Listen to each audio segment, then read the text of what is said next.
बोल मेरे श्री गुरु महाराज की जय। बोलो साचे दरबार की जय। बोलो श्री नगली निवासी भगवान की जय। बोलो श्री परमहंस दयाल जी महाराज की जय। गुरुर्ब्रह्मा गुरुर्विष्णु गुरुर्देवो महेश्वरा गुरुर्साक्षात् परं ब्रह्म तस्मै श्री गुरुवे नमः। अखण्डमण्डलाकारं व्याप्तेन चराचरं तत्पदं दर्शितं येन तस्मै श्री गुरुवे नमः। बोलिए साचे दरबार की जय। बोलो श्री परमहंस दयाल जी महाराज की जय।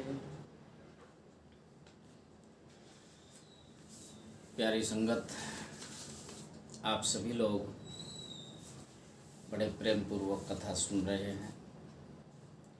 सभी तो नहीं सुन रहे, लेकिन कुछ लोग बड़े प्रेम पूर्वक सुन रहे हैं। हमें इसलिए पता चलता है, उनके कमेंट आते हैं, हमने कथा में क्या कहा वो उस विषय में चर्चा करते हैं। हम चाहते हैं आप सब भी इसी प्रकार कथा के बीच का कहीं का भी कोई एक अंश कमेंट में लिखकर ज़रूर कुछ बताया करें, ताकि हम समझें कि आप देख रहे हो। देखोगे आप ही का कल्याण होगा, नहीं देखोगे आप जानो। हम तो अपना कर्तव्य पूरा कर रहे हैं।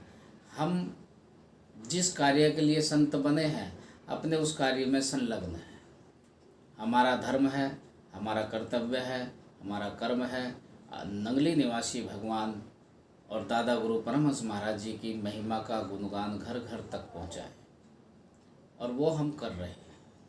अब आप अपना कर्तव्य करें कि आप उस कथा को प्रेम पूर्वक सुने, औरों को सुनवाएं, तभी तो पुण्य है।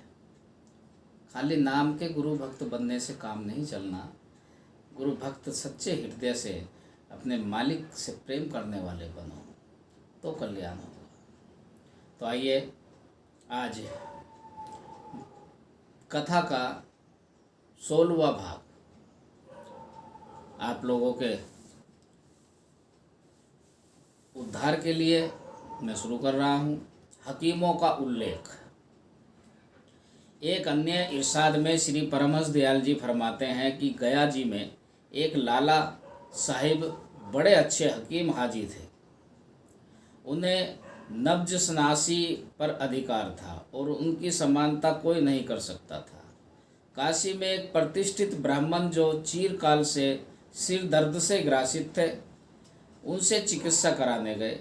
हकीम साहब ने नब्ज देखकर एक पर्चे पर कुछ लिखकर उनको दिया और बोले, यदि यह बात ठीक है तो मैं आपका इलाज करूंगा, वरना नहीं। उस पर्चे को पढ़कर ब्राह्मण देवता चकित रह गए और बोले, यह बात हिकमत से तो संबंध रखती नहीं, बल्कि कुछ ईश्वरीय प्रदत्त बात है। जब आपने यह रहस्य जान ही लिया है तो मैं भी अपने कर्मों को स्वीकार करता हूँ। मतलब यह है कि हकीम साहिब ने चिकित्सा शुरू की और ब्राह्मण देवता अच्छे हो गए। तब उन्होंने आकर महाराज श्री से कहा कि हकीम जी के पर्चे में यह लिखा था कि तुमने अमुक बेअसर पर बीमारी की अवस्था में स्त्री की संगत की है, उसी के कारण यह सिर दर्द हुआ है। वास्तव में यह बात ठीक थी, यह कार्य मुझसे हुआ था, पर मुझे इसका ध्यान ही न था कि यह रोग उसका ही परिणाम है। अब हकीम जी ने स्वयं ही यह बात जान ली। महाप्रभु का कथन है कि हकीम जी उनसे बहुत प्रेम रखते थे और प्रत्येक रोगी के ऐसे गुप्त रहस्य भी यदि कोई दूसरे रोगी के विषय में पूछता है तो उसे फटकार देते और कहते कि तुम अपने बारे में जो चाहो पूछ लो, तुम्हें दूसरे से क्या सरोकार। एक और विशेषता उनमें यह थी कि किसी के उपचार का एक पैसा भी नहीं लेते थे, बिल्कुल निःशुल्क चिकित्सा करते। बल्कि अपने पास से चिकित्सा करते। उनके घर पर केवल एक बोरिया बिछा था और धनी निर्धन सभी उस पर आकर बैठते थे। एक बार हजूर जी ने उनसे पूछ ही लिया तो उन्होंने अपना पूर्व परिचय दिया कि मेरे पिताजी बड़े धनी व्यक्ति और फकीर दोस्त थे। उनके स्वर्ग सिधारने के पश्चात एक बार एक फकीर ने आकर मुझको अरबी पढ़ाई और जब मैं बड़ी बड़ी किताबें पढ़ चुका तो रोग निदान सिखलाई। जब उसने उनसे निवृत्त हुआ तो उन्होंने कुछ फकीरी के रहस्य भी प्रकट किए और यह वचन मुझसे ले लिया कि इस हिकमत के द्वारा किसी से कुछ नहीं लेना। बस यह कहकर वे चले गए और मैंने यह सेवा कार्य शुरू कर दिया, किंतु उनका दिया हुआ वचन मैंने नहीं तोड़ा, इसलिए मैं किसी से कुछ भी नहीं लेता। फकीरों की बात चली तो लगे हाथों महाप्रभु का इसी संदर्भ में एक और इरशाद भी देखिए। आप फरमाते हैं कि जयपुर में ही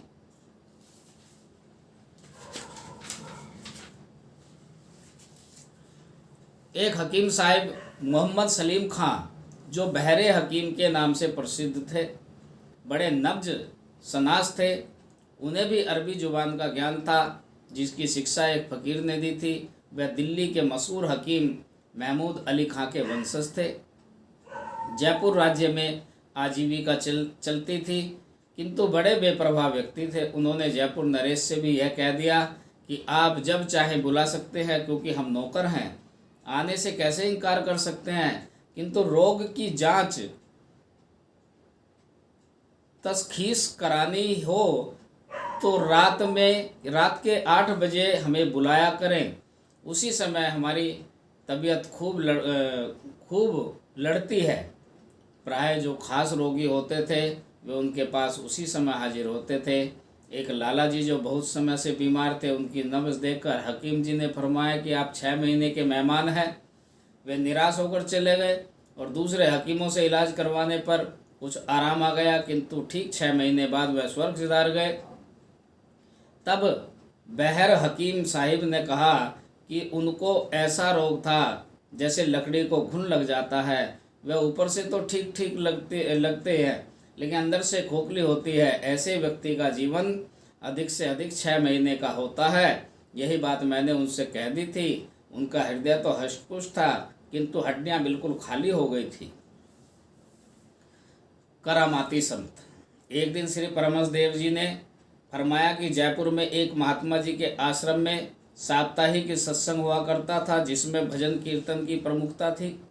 एक बार किसी व्यक्ति ने ऐसे प्रेम से भजन गाया कि संगत में से एक महात्मा जो भजन सुनकर मस्ती आ गई और वह नाचने झूमने लगे। उस रियासत के दीवान साहिब जो उस आश्रम के महंत के शिष्य थे, उनके साथ एक मित्र जो जैन धर्म के संबंधित था भी संगत में बैठा था। वह जैनी सज्जन न तो सत्संगी थे और न फकीर दोस्त, केवल मित्रता के नाते दीवान साहिब के साथ आए थे। उस महात्मा को मस्ती में नाचते देखकर बड़ी घृणा से उन्होंने मुंह फेर लिया और कहने लगे, यह भी खूब ढोंग है। दीवान जी ने फरमाया, आप ऐसी कुभावना मन में न लाएं। इस समय उन संत पर पूरी मस्ती छाई हुई है। तो उन्होंने उत्तर दिया कि यदि कोई हम पर ऐसी मस्ती ला दे तो जाने। उन दोनों में आपस में यह बात हो ही रही थी कि यह सब हाल उस आश्रम के महंत जी को आंतरिक रूप से मालूम हो गया। यद्यपि उस समय लगभग 200 व्यक्ति वहाँ पर विद्यमान थे, तथापि उन्होंने सब पर ऐसा ध्यान दिया कि उन जैनी सज्जन सहित सभी बेसुध हो गए और काफ़ी समय तक उनकी यही दशा रही। फिर सभी धीरे धीरे होश में आते गए। सबके पीछे दीवान जी और वह जैनी सुधि में आए। उस समय महात्मा जी ने रूप बदलकर और थोड़ा क्रुद्ध होकर अपने शिष्य दीवान साहिब से फरमाया कि तुम फकीरों की हंसी करवाते हो, सावधान, भविष्य में ऐसे अविश्वासी व्यक्तियों को भूलकर भी अपने साथ न लाएं। कई बार संगत में हर प्रकार के व्यक्ति होते हैं। उनका भाव यह था कि प्रत्येक व्यक्ति की ऐसी सामर्थ्य नहीं होती जैसी कि तुमने देखी है। यदि उस समय ऐसा न किया जाता तो संगत में यह लज्जा की बात थी। यह सुनकर दीवान जी और उस जैनी सज्जन ने रो रो कर क्षमा मांगी और उसी समय उपदेश भी ले लिया। देखिए, भक्ति है, कब किस पे मस्ती चढ़ जाए कुछ नहीं पता। भगवान को रिझाने के, मनाने के, प्रसन्न करने के अनेकों रास्ते हैं। कोई ग्रंथ पढ़कर, कोई हवन जलाकर, कोई व्रत करके, कोई जप करके, कोई तप करके, कोई नाच कर अनेकों रूप से मनाता है। आप भी अपने भगवान को जिस प्रकार हो सके रिझाइए। इन्हीं शब्दों के साथ मैं आज की वाणी को यहीं विराम दूंगा। बोलिए सांचे दरबार की जय। बोलो श्री नगली निवासी भगवान की जय। बोलो श्री परमहंस दयाल जी महाराज की जय।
हमें किसी का उपवास नहीं उड़ाना चाहिए।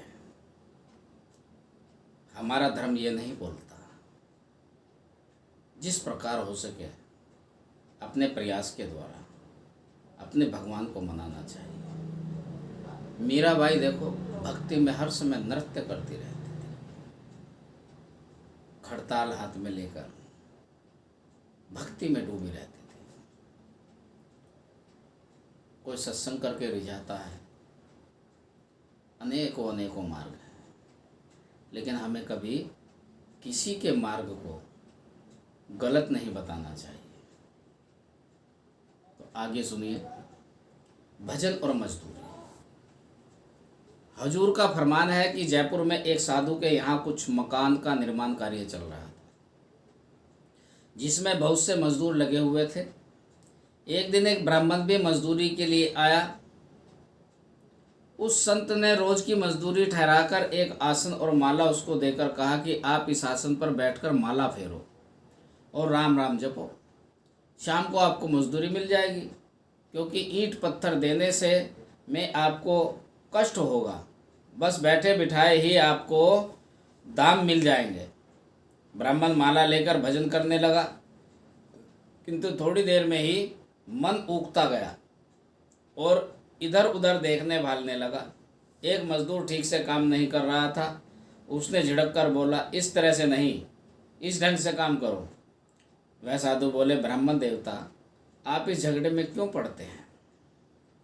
जैसा जी में आए उसे काम करने दो, आप तो बस भजन में ही मस्त रहो।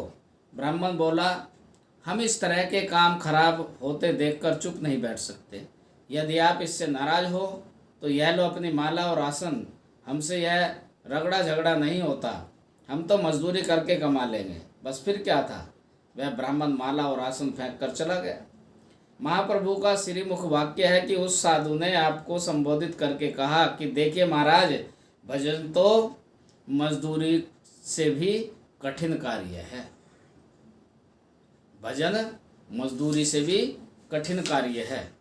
तात्पर्य, भक्ति का मार्ग बहुत कठिन मार्ग है। इसी कारण से इस पर कोई बिरला ही चल पाता है। लेकिन इतना याद रखें, जो चलता है वो एक दिन मंजिल को पाता है। जो नहीं चलता है वो वहीं खड़ा का खड़ा रह जाता है। फिर उसका परिणाम क्या होता है कि हम मुट्ठी बांधे इस जगत में आए हैं और खाली हाथ फिर चले जाएंगे।